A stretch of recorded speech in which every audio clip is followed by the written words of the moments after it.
রাজনৈতিক উত্তেজনার কারণে কোনো দ্বিপক্ষীয় সিরিজে মুখোমুখি হয় না প্রতিবেশী দুই দেশ ভারত পাকিস্তান। তবে গোটা বিশ্বের ক্রিকেট সমর্থকরা আগ্রহ নিয়ে বসে থাকে এই দুই দলের লড়াই দেখতে, যা কিনা এখন শুধু দেখা যায় আইসিসির বৈশ্বিক কোনো টুর্নামেন্টে।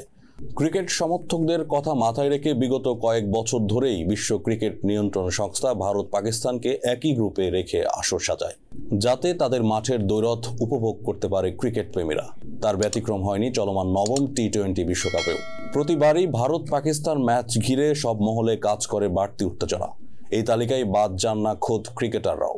সব মিলিয়ে আইসিসির ইভেন্টে ভারত পাকিস্তান ম্যাচ ধরা হয় সবচেয়ে হাই ভোল্টেজ কিংবা গুরুত্বপূর্ণ ম্যাচ, যার কারণে এই দুই দলের ম্যাচের টিকিটের চাহিদাও থাকে অন্য ম্যাচগুলো থেকে অনেক বেশি।